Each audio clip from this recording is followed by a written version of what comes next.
of today's session is a very complex one and a very delicate one. Confronting human suffering with God. Now, of course, inevitably, as those who participated in the last session will undoubtedly recall, this is a sequel to the question of confronting evil with God. But when we speak of human suffering, there are obviously many additional questions that arise, questions for which I feel compelled to state at the outset, we don't really have answers in this world. And yet still and all, I think there is a lot to discuss. A lot to discuss in particular based upon the premise that this confrontation with human suffering, just as the confrontation with evil, is something we do with God. And inevitably it is being with God that informs everything we have to say. And of course, most of all, our being with God and His Word as He revealed it in the Bible. So with that, by way of introduction, let's take a look at the questions. The questions have been culled from really a number of sources, a number of inquiries that have been sent in. And I think they provide us with a very good handle in addressing the question and the problems that go with it. Number one, confronting human suffering with God. Why do the righteous suffer and the wicked prosper? How can a just and loving God allow such a brutal miscarriage of justice to take place in His world? Now, in particular, of course, in considering human suffering, there is very obviously a book of the Bible dedicated almost entirely to addressing this subject, and that is the book of Job. Question 2, the book of Job seems to try to address these questions, but it is very hard to understand what answer, if any, it gives. Is Job's suffering justified or not? What does this book of the Bible come to teach us? And in particular, if we realize, and we must realize, that the book of Job tells us that Job's suffering is not something that can be formally associated with crimes that he committed, then we get to question number 3, pertaining to pretty much everything else that we see in the Bible on the subject. Many other passages in the Bible promise good reward to the righteous and punishment to the wicked. In other words, in a word, justice. Is this a contradiction? That is, if the book of Job indicates that the suffering of Job is not punishment to the wicked, then what's going on? What is it? And can such promises, again, the promises of good reward to the righteous and punishment to the wicked, can such promises be real when so often we see exactly the opposite? So, these are our questions, and inevitably, we need to try to address what the problems are that they raise, and somehow, if not resolve them, at least be able to maybe deal with them better. Now, the first point that inevitably I feel compelled to stress here is the issue of our asking this question in the first place.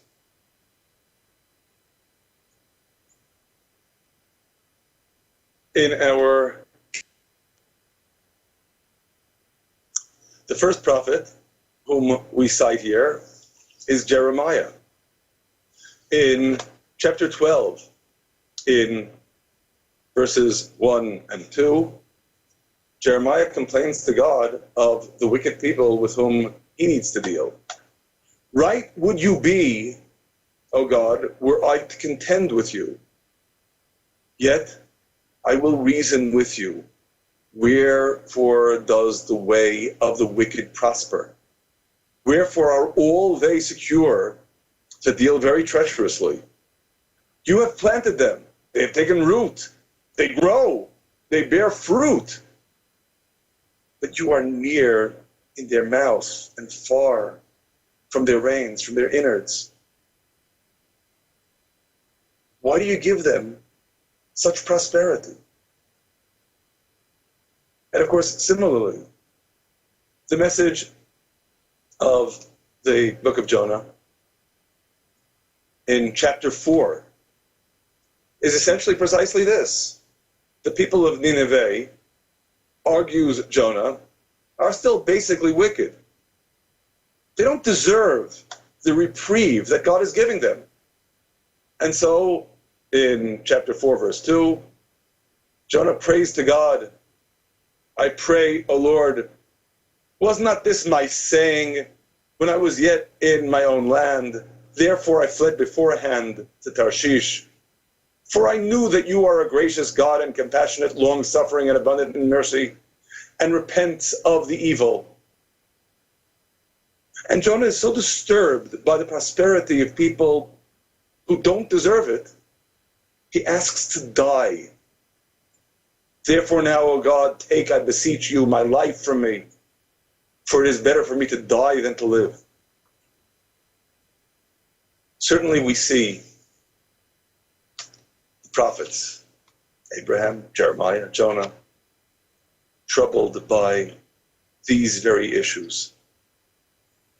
And in considering what at first brush might appear to be the simple answer, the superficial answer, it's all a matter of inscrutable divine justice. That is, we don't understand, but that really is what is taking place. Much the same argument that is indeed advanced in the book of Job by Job's friends.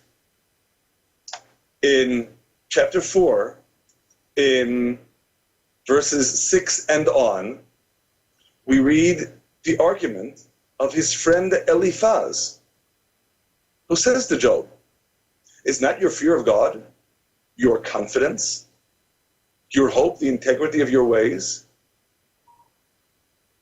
It is your righteousness that will save you. Remember, I pray you, who ever perished being innocent? Or where were the upright cut off? According as I have seen, they that plow iniquity and sow mischief reap the same. By the breath of God they perish, and by the blast of his anger are they consumed. What inspiring words to be able to explain all suffering as divine justice at work. The only problem is it doesn't work. That's not my evaluation. God says it doesn't work. At the end of the book of Job, in chapter 42, from verse 7 and on, we read, and it was so that after God had spoken these words to Job, that God said to Eliphaz, whose words we just read in chapter 4, my wrath is kindled against you and against your two friends, for you have not spoken of me the thing that is right, as my servant Job did. Job came awfully close to blaspheming. He refused to accept any reconciliation with God. He demanded an answer. And he wasn't prepared to accept the answer that if he's suffering, it's because he deserves it. And God says, Job spoke of me more correctly than his self-righteous friends, excusing, so to speak. God has always been just. And indeed, God continues in verse 7, now therefore take unto you 7 bullocks, 7 rams, and go to my servant Job, and offer up for yourselves a burnt offering. And my servant Job shall pray for you. For him I will favor, that I do not unto you anything unseemly. For you have not spoken of me the thing that is right, as my servant Job. And so they do what God commanded them, and God favored Job, but not Eliphaz and his friends. Simple, superficial answers won't do. They are, in fact, an affront to God. Not only are they an affront to God, but I feel compelled to add, in our tradition, giving such answers in explaining suffering is actually an outright sin. In Leviticus chapter 25, verse 17, we read of the sin, the prohibition. You shall not wrong one another, but you shall fear God, for I am God your Lord. In our tradition, this prohibition pertains to verbally wronging someone, saying something hurtful, saying something unseemly. The classic example in our tradition is saying to someone experiencing suffering what Job's friends said to him. Oh, it's all divine justice. That's not an answer. That's an insult. It's an affront to the person suffering, and it's an affront to God. So, again, clearly that won't suffice. And yet, at the same time, we recognize that one of the most ubiquitous themes in the Bible is divine justice, reward, and punishment. Now, to start giving an exhaustive list here of every place in the Bible where we read about reward and punishment is something we could do, but we would never finish. There are so many passages. So for the purposes of our discussion, I'm just going to share with you Deuteronomy chapter 11. This is, I must admit, for Jews a particularly glaring example, because this is a passage that in our tradition we recite at least twice every single day. In Deuteronomy chapter 11, beginning in verse 13, it shall come to pass, if you hearken diligently unto my commandments, which I command you this day, to love God your Lord, to serve him with all your heart and with all your soul, that I will give the rain of your land in its season, the former rain and the latter rain, that you may gather in your grain, your wine, your oil, and I will give grass in your fields for your cattle, and you shall eat and be satisfied. But take heed to yourselves, lest your heart be deceived, and you turn aside and serve other gods, and prostrate yourselves before them, and the anger of God will be kindled against you, and he will shut the heavens so that there will be no rain, and the ground will not yield her produce, and you will be lost quickly from off the good land that God gives you, reward and punishment. And indeed, as we've noted, this is one of the foundational themes in Moses' song. In Deuteronomy chapter 32, verse 4, God is the rock. His work is perfect. All his ways are justice. a God of faithfulness and without iniquity, just and upright is he.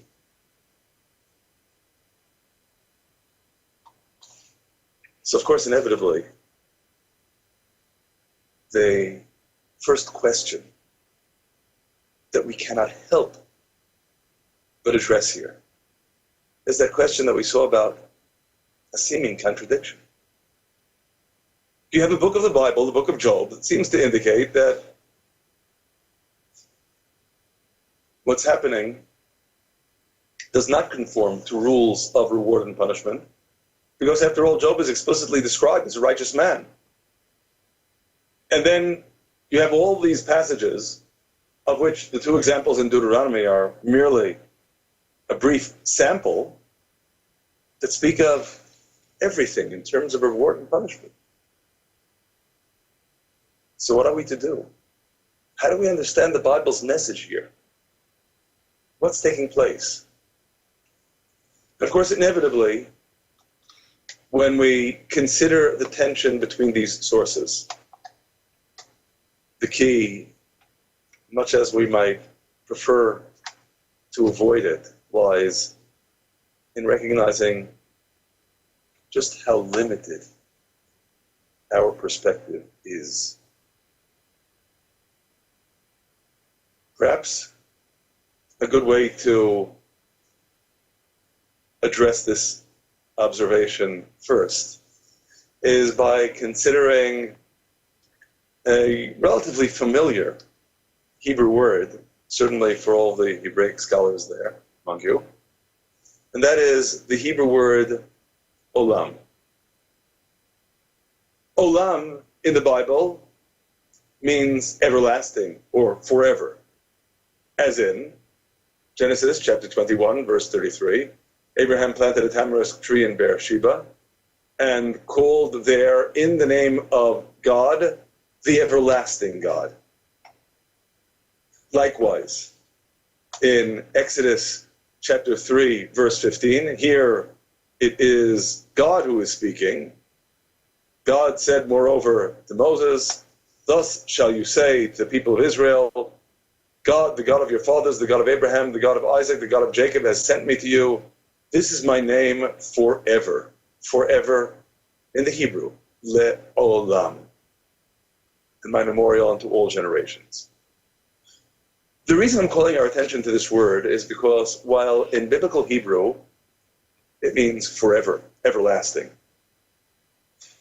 in post-biblical Hebrew it takes on a new definition. It means the world, the universe. There's obviously a connection here. But the connection, ironically, forces us to consider what we have had occasion to consider on many occasions in the past, and that is the three-letter root that, after all, underlies all original Hebrew words, and in the case of olam, is alam. Ayin, lamed, mem are the root letters for the Hebrew experts. What does the root mean? The root, alam, means hidden, concealed. Now, in the original sense of olam as forever, we can, I think, appreciate the connection. That is, forever is always going to be concealed from us. We live in the here and now. We don't see the forever. We don't see the everlasting. That's, of course, one dimension. Of course, the truth is, we don't see the world, the universe. What is really essential is concealed. The universe is a realm of hiding. Of course, on the most basic plane, God is hiding. But expanding on that, whatever we think we see is merely the surface.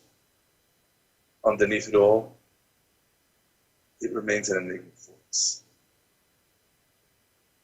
Indeed, in this vein, we noted last time as well, the last verse in Genesis chapter 1, verse that speaks of God's final assessment of the process of creation. And God saw everything that he had made, and behold, it was very good. And it was evening, and it was morning, the sixth day. And the critical nuance that once again we stress here is that when you look at everything, you see that it is indeed very good. When you look at the particulars as particulars, you can't see very good. At times you can't see good at all. There are things in the world that in a very immediate, tangible way, unequivocally are bad. But if you can see the whole picture, if you could see as God sees, God saw everything that he had made, and behold, it was very good. When you see everything, you can see that. Of course, inevitably, the problem is that to see everything that God made, you would have to be God. As expressed in Isaiah chapter 55, verses 8 and 9, "For my thoughts are not your thoughts, neither are your ways my ways, says God. For as the heavens are higher than the earth, so are my ways higher than your ways, and my thoughts than your thoughts." Indeed, we're not going to understand. And the truth is that with that realization, we appreciate that this is indeed a central aspect of God's message to Job, and maybe a critical component in our grappling with what might otherwise appear to be a contradiction between the book of Job and the principle of reward and punishment. There's no contradiction. Reward and punishment are real. Just we may not be able to understand it.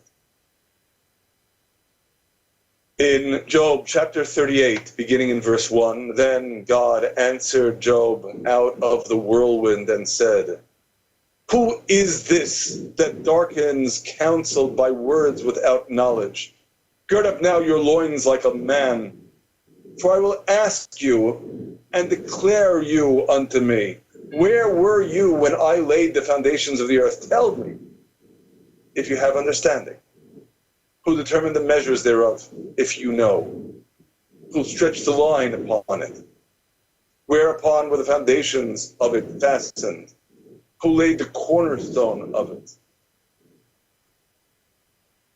And what follows is a list of additional challenges, just excerpting briefly. In verse 12, "Have you commanded the morning since your days began, and caused the dawn to know its place? Have you entered into the springs of the sea? Have you walked in the recesses of the deep? Have the gates of death been revealed to you? Have you seen the gates of the shadow of death? Have you surveyed unto the breadth of the earth? Tell, if you know it all. Where is the way of the dwelling of light? And as for darkness, where is the place thereof? You know it? For you were then born, and the number of your days is great. You do it. And the challenges continue because of the limitations of time. We won't read the entire passage. Just skipping to chapter 40. "Moreover, God answered Job and said, Shall he who reproves contend with the Almighty? He that argues with God, let him answer it. Then Job answered God and said, Behold, I am of small account. What shall I answer you? I lay my hand upon my mouth. Once have I spoken, but I will not answer again, yea, twice, but I will proceed no further. And God continues to lay it in challenging Job out of the whirlwind. And finally, ultimately, we get to chapter 42, Job's final answer. In verse 1, then Job answered God and said, I know that you can do everything, and that no purpose can be withholden from you. Who is this who hides counsel without knowledge? Therefore, I told, but did not understand, things too wonderful for me, and I did not know. Hear, I beseech you, and I will speak. I will ask you and declare you unto me. I had heard of you by the hearing of the ear, but now my eyes see you. Wherefore I abhor my words and repent, seeing dust and ashes.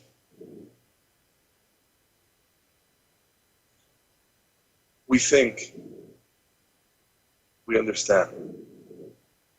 Or if we don't understand, then at the very least we can strive to understand. If we don't have all the answers, we can get all the answers. We can.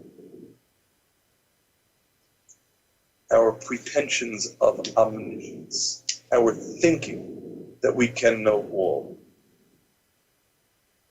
that is our undoing.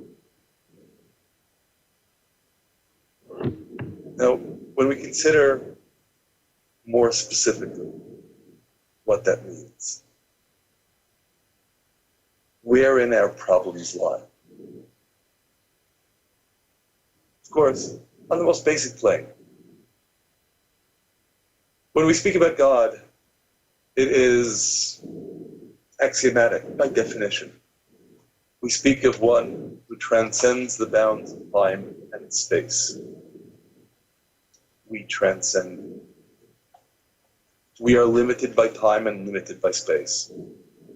Indeed, as expressed in Psalm 90, verse 4, 1,000 years in your sight are as yesterday when it is past, and as a watch in them. Our window through which we see, so narrow, so limited. So of course, inevitably, once we appreciate the extent to which our vision is so narrow, our field of view so piddling, do we really expect to be able to understand? You know, when one considers the vastness of time, we indeed believe reward and punishment are real. They will come to fulfillment, but not necessarily in the time frame that we expect.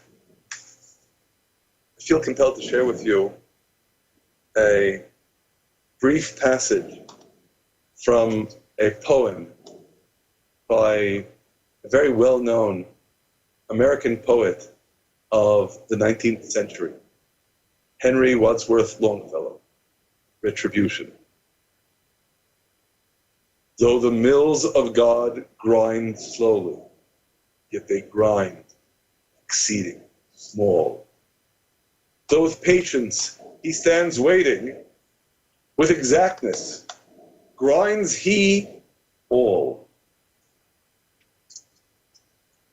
But again, we may not be around to observe it. 1,000 years in your sight are as yesterday when it is past, and as a watch in the night. So, of course, this is inevitably on one plane, our limitations. It's an additional dimension as well. The additional dimension pertains, perhaps most jarringly, to the question of what is reward and what is punishment. That is, sure, we believe that God rewards the righteous and punishes the wicked. Can we even tell what the reward is and what the punishment is?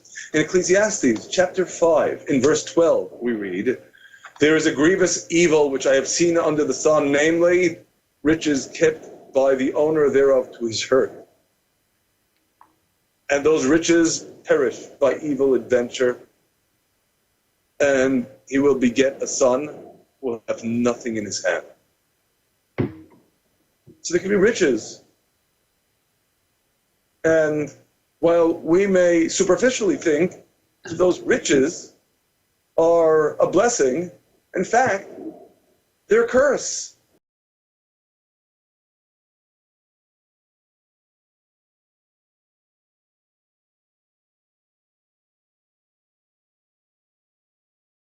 And conversely, in Isaiah chapter 12,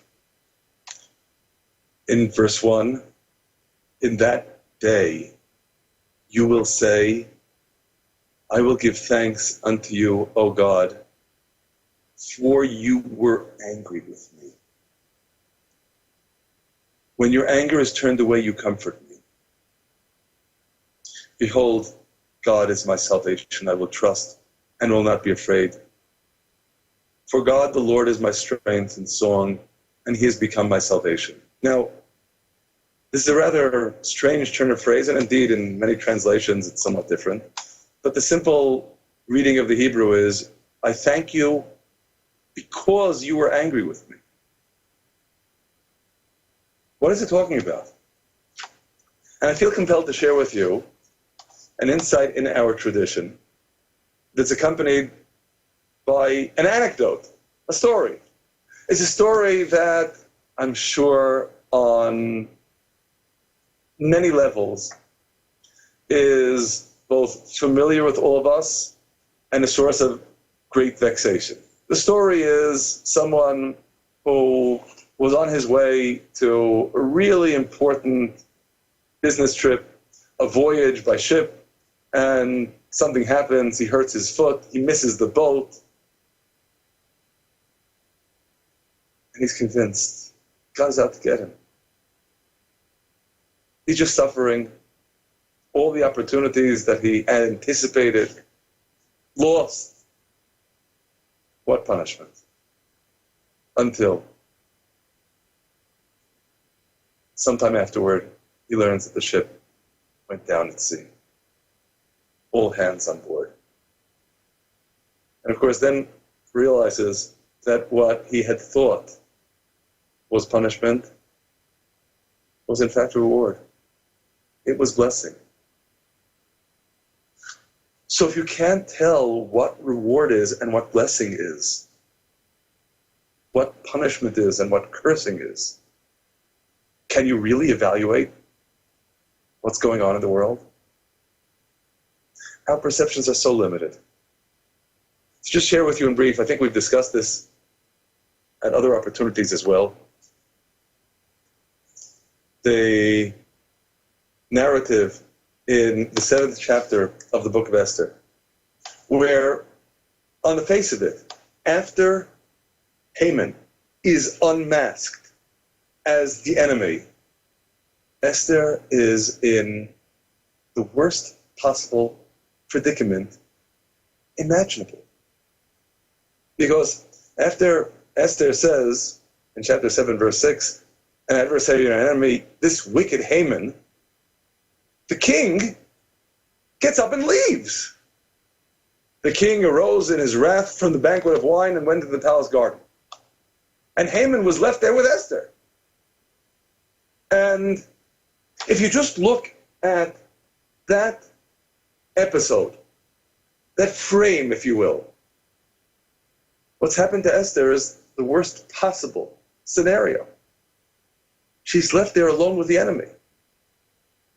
Until, of course, in the very next verse, the king returns, and Haman's fate is sealed. There's that brief interval beforehand. Esther doesn't know what's happening.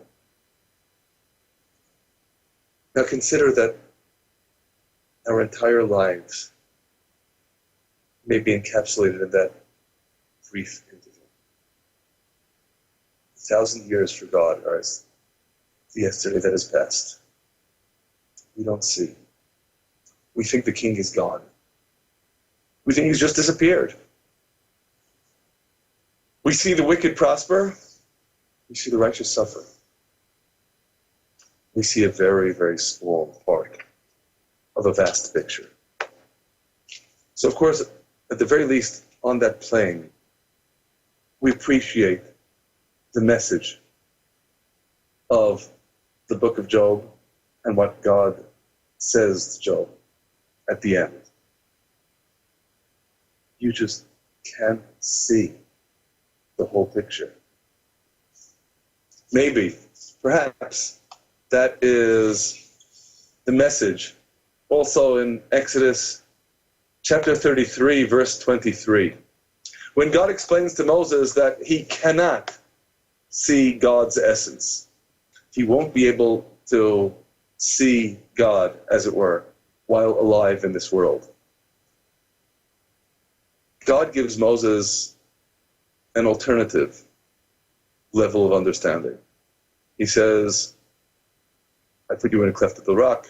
I cover you with my hand until I have passed by. Obviously, these are very, very deep symbols. But in verse 23, then I take away my hand and you will see. Now, the Hebrew can be rendered as my back, but it could also be rendered as you will see what follows from me. You'll see in hindsight.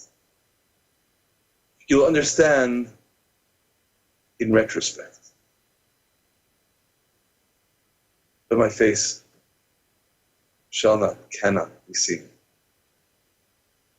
You won't understand what's taking place until indeed it's already taken place.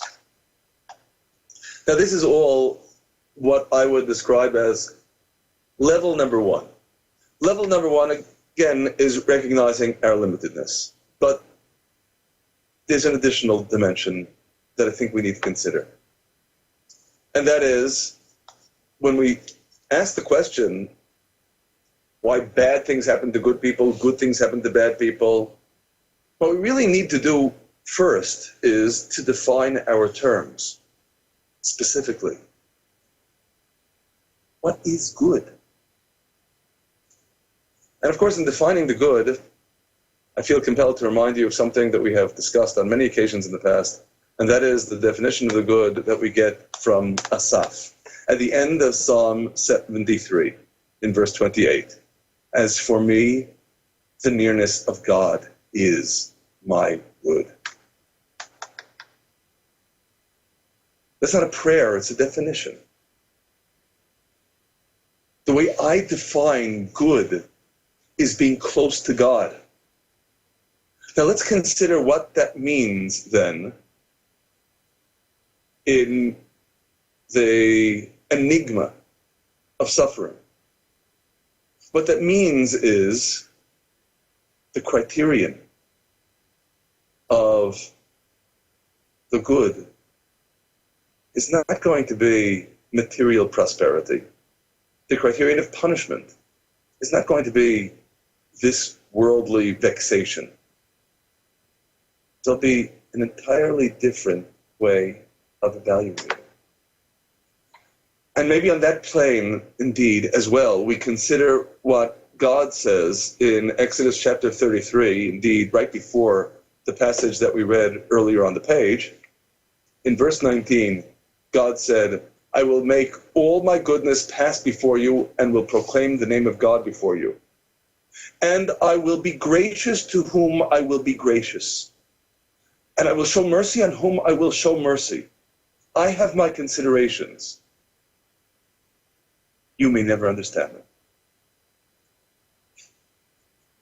So, what does that mean in practice? In practice, God is gracious to whomever he will be gracious.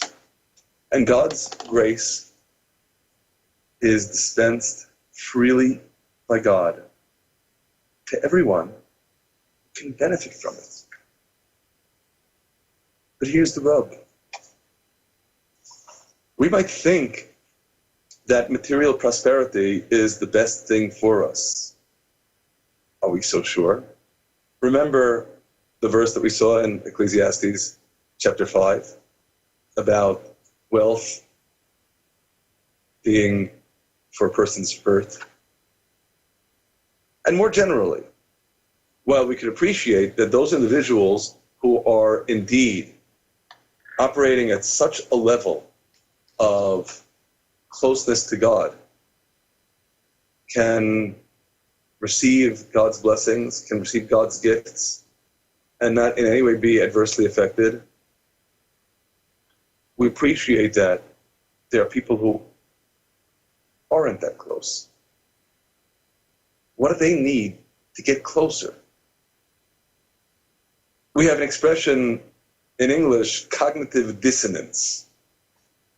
They need to realize that things aren't working out the way they want in order to spur them to grow. So for such individuals, what we might describe as this worldly misery may be the best thing that they could possibly get. It helps them to attain the great good of closeness to God. At the same time, we appreciate likewise that there are other individuals who are at an even lower level. And at a lower level, experiencing such suffering, such misery, may simply lead them to throw in the towel, to forget about God, and turn their backs on any kind of spiritual growth. So maybe for such individuals, God bestows blessings that for people at a higher level might be denied. And then, of course, we could speak in this progression of people who are at an even lower level. If they experience any goodness, then what will happen to them is what is described in Deuteronomy chapter 8, beginning in verse 11. Beware lest you forget God your Lord in not keeping his commandments and his ordinances and his statutes, which I command you this day, lest when you have eaten and are satisfied and have built good houses and dwell therein, when your herds and flocks multiply, your silver and your gold is multiplied, and all that you have is multiplied, that your heart is lifted up and you forget God. So the material blessing at that level will only serve to incite the rebelliousness of saying, as we see in verse 17, my power and the might of my hand have gotten me this wealth. Forget about God. So for such an individual, once again, the best gift that God can give, and I mean this sincerely, the best gift in order to attain the greatest good, which is closeness to God, is misery, suffering, something that will push him out of the rut that he is in and inspire him to grow. We see the same warning in Deuteronomy chapter 32 when Yeshurun waxed fat, he kicked. So sometimes being denied the fat can be the greatest blessing. Let's consider what that means by way of summation. Someone at this lowest level who, upon experiencing goodness, is going to kick, is going to forget about God, is given by God, again, what is best for that individual at his present level, which may be suffering, misery, relentlessly, in order to grow, And if he grows, attains a higher level of closeness to God, then maybe in particular as means to encouraging him, to bolstering him, God showers him with blessings, with material blessings, with prosperity. And he appreciates this as a gift from God, and he grows even higher in his closeness to God. He gets to a level in which he doesn't need the crutch of the prosperity anymore. If anything, on the contrary. He gets to a level at which, perhaps, God, in assessing what he really needs, decides to plunge him again into misery, withhold all the blessings.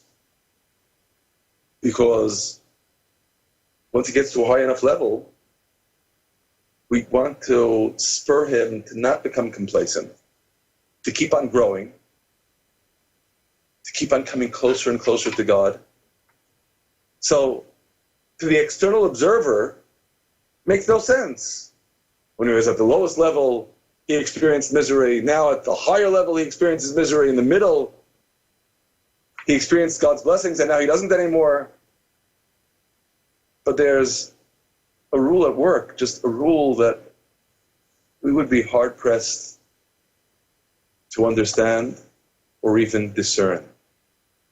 And that rule, again, in the words of Asaph at the end of Psalm 73, is, for me, nearness to God is the good. Everything else is accessory.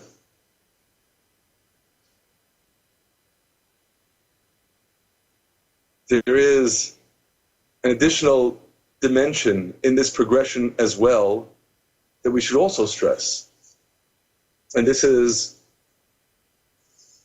perhaps an even lower level than any of the layers that we just described, but it is a profound message with respect to what we observe in this world, with respect to reward and punishment. In Deuteronomy chapter 7, we read in verses 9 and 10, "Know, therefore, that God your Lord is God, the faithful God, who keeps the covenant and kindness with them that love him and keep his commandments to 1,000 generations." So again, for those who love God and keep his commandments, God keeps the covenant and kindness. We don't know yet what that kindness is going to mean in practice. In verse 10, "And repays them that hate him to their face, to destroy them. He will not be slack to him who hates him, he will repay him to his face." What is that verse describing? Of course, we could say it's describing payment of punishment. And I feel compelled to share with you the meaning of this verse in our tradition, which is just the opposite. In verse 10, as opposed to verse 9, the repayment is all about reward. You'll note that in verse 9, the expression payment nowhere appeared. God keeps the covenant and kindness with them. It's a covenant, it's kindness. Nothing about being paid. Because for those who love God and keep his commandments, the payment may never take place in this world. We do, after all, see this world as part of a greater continuum. There's everlasting life, the spiritual world, the world to come. The righteous have their ultimate reward in that spiritual realm. What about the wicked? Well, the wicked have to be repaid because most wicked people, at least on occasion, do something good. And it is a cardinal principle of divine justice that no good deed goes unrewarded. And so, God repays them that hate him to their face. To their face, right now, in this world, they get payment. You know why they get payment? First of all, well, the principle we already stated. Because God never withholds payment to any of his creatures for anything that deserves reward. And so, even if the wicked do something that is worthy of reward, God will pay them. But the payment is indeed going to be here and now, in this world. Why? Well, first of all, because someone who really is wicked, even when he does good deeds, does them as basically material acts. They're not really spiritual acts. So reward in a spiritual realm wouldn't be appropriate. Second of all, someone who's really wicked isn't interested in a spiritual realm. He wants to win the lottery right now. He wants to get the fast racing car. He wants to get the big house. He wants to get all the goods now, here, in this world. God obliges. He repays them that hate him to their face, to destroy them. Because having received all their reward in this world, there's nothing left. And what happens to the wicked in the hereafter is the full, complete payment for everything. All of the wickedness, all of the evil that they did in this world. For the righteous, on the contrary, they may experience all of the suffering for the slight misdeeds that they committed in this world, so that in the world to come, in everlasting life, there is nothing but bliss. But then, of course, again, our problem is a limited field of view. We only see what happens in this world. We don't really understand reward and punishment because we don't see the realm of reward and punishment. We see a paltry realm of 70, 80 years. What can 70 or 80 years, 120 years be on the scale of divine reward and punishment? So, of course, inevitably, this is also part of the picture. That is, once again, for me, says Asaph at the end of Psalm 73, nearness to God is the good. Nearness to God is the good, and that means that what we get in this world is a reflection of that. Nearness to God is the good, in that for the righteous, the full reward isn't in the here and now. It is rather the nearness to God in the hereafter. And there's an additional dimension that I feel compelled to stress with you. These are inevitably not so much distinct dimensions. They complement one another, but we don't know the full picture. So I'll share this with you as well. Inasmuch as, after all, the way we come to God in this world, at least one of the ways we come to God, is by looking around at the system that God created. And that system shows to us design. And through the design, we come to the designer. No, this is not any facile proof of God. I'm not proving anything. But it is true that when we sense design in the world, it orients us with respect to God, the designer. But now, here's the rub. Design can only be discerned in system. A system is only a system if it is impersonal. Impersonal meaning that it doesn't demonstrate any sensitivity to individuals as righteous or wicked. It's a system. And by consequence, as a result of this impersonal system, the righteous may suffer. As a result of this impersonal system, the wicked may prosper. But again, the importance of having a system lies in that greatest good of nearness to God. If I'm taking that system,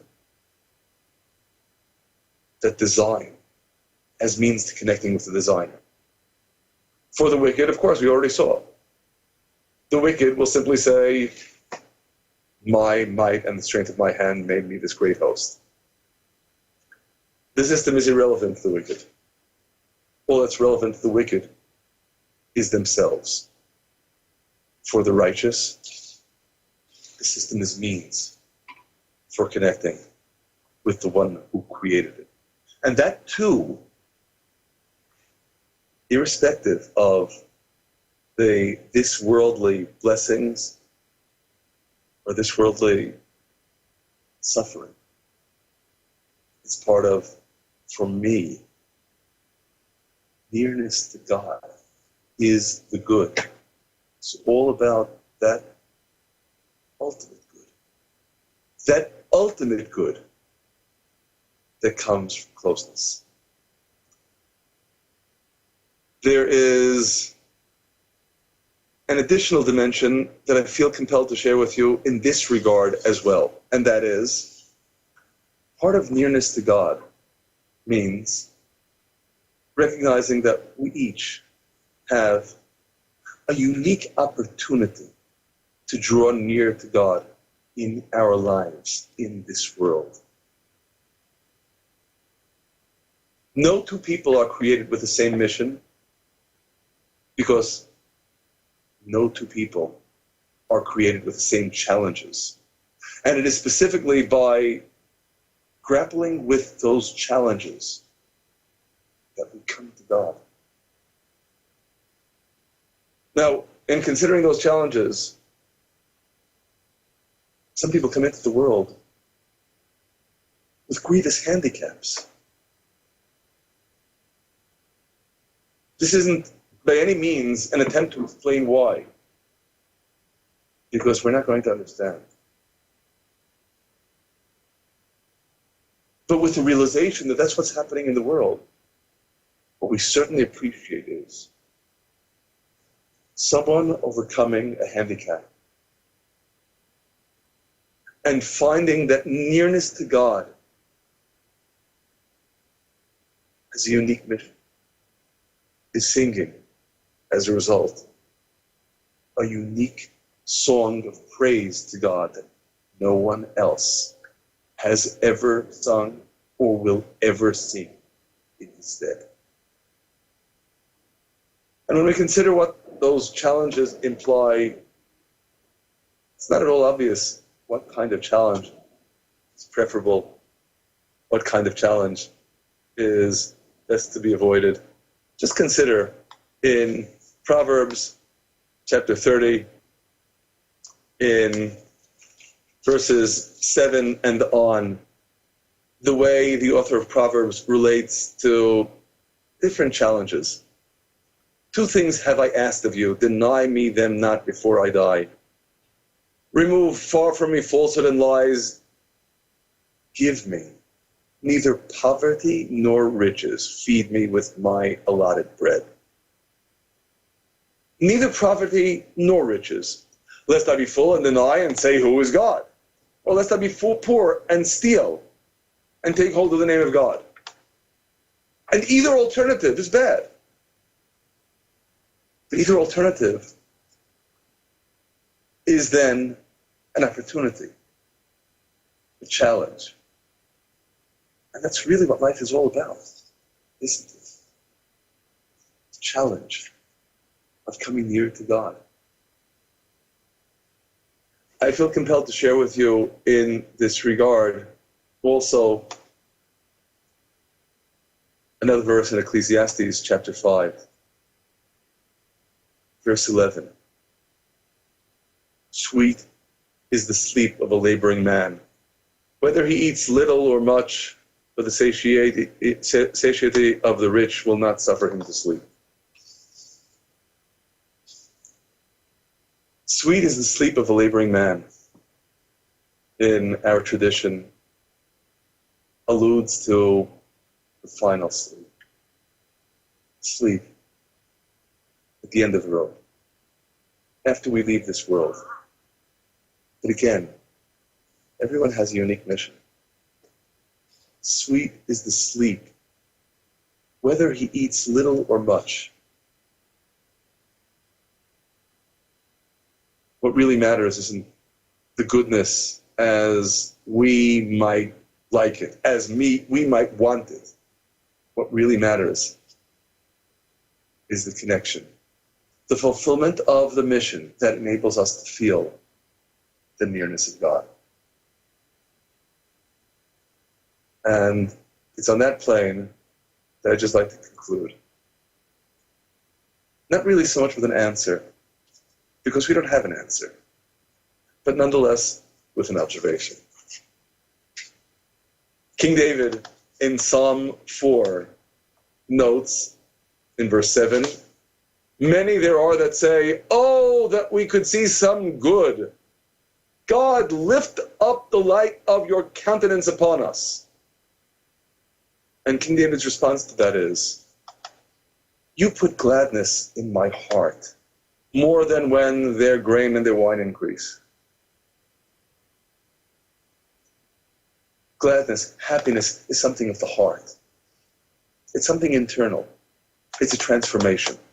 It's a transformation that results from the realization that there is something immeasurably more valuable than when their produce increases. And thanks to that he concludes the psalm, in peace together will I lay me down and sleep. For you, God, make me dwell alone in safety. It's with that realization that indeed we can make our peace. In much the same vein, in Malachi, final chapter of the prophets, in chapter 3 we read of the complaints of people. People who say, it is vain to serve God, and what profit is there that we have kept his charge, and that we have walked mournfully because of the God of hosts. And now we call willful sinners happy. Yea, they that work wickedness are built up. Yea, they test God and are delivered. And the response of the God-fearing in verse 16. Then they that feared God spoke one with another, and God listened and hearkened.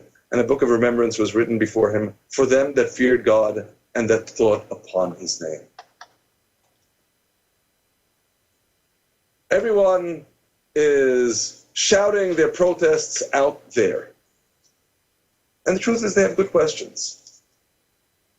And if we gauge what we're saying in terms of how good our answers are, we don't have any answers. Indeed, why the righteous suffer and the wicked prosper remains in you. And this entire exercise didn't provide any answers. But I don't think it was a meaningless exercise. Because I think it helped us to appreciate that the real blessing, whatever we experience from God's hand in this world, is the nearness to God, coming closer. through both the suffering and the prosperity, through everything, to see that as the bottom line. And through that, then, to become worthy of God's blessings. God bless you.